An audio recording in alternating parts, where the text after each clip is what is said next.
Music by Kanchan Raj Hajipur Vaishali.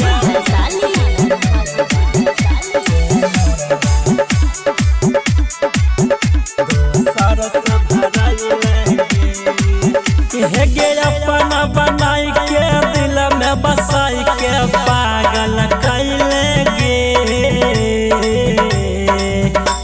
गे अपना बनाई के दिल में बसाई के पागल कैले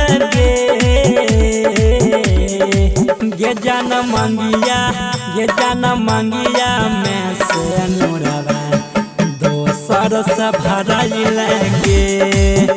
जान मंगिया में से नूरवा दोसर से भराइल गे जान मंगिया में से नूरवा दोसर से भराइल दोसर से भराइल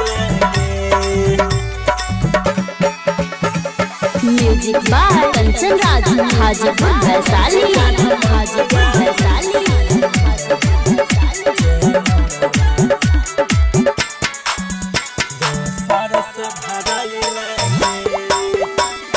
इतना न जान तू हमारा सतावे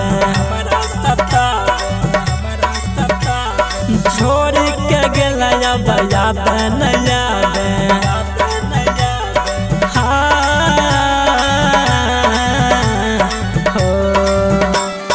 इतना न जान तू हमारा सतावे छोड़ के गेला याद न याद दिला दिलावा में गम सुन गे सनम वादान निभाइल गे जान मंगिया में से नूरवा दोसर से भराइल गे जान मंगिया में से नूरवा दोसर से भराइल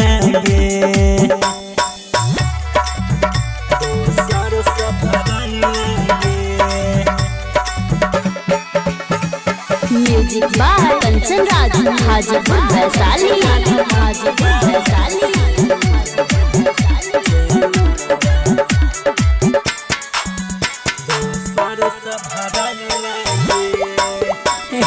क्या ना बताइयो तोरा दिलवा के बात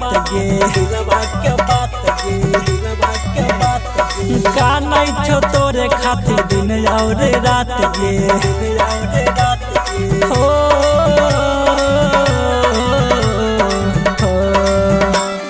क्या ना बताइयो तोरा दिलवा के बात का नहीं छो तोरे खातिर दिन और रात कहो संगीत सजन अब लागे मन राकेश क्या कनाई गे जान मंगिया में से नूरवा दोसर से भराइल गे जान मंगिया में से नूरवा दोसर से भराइल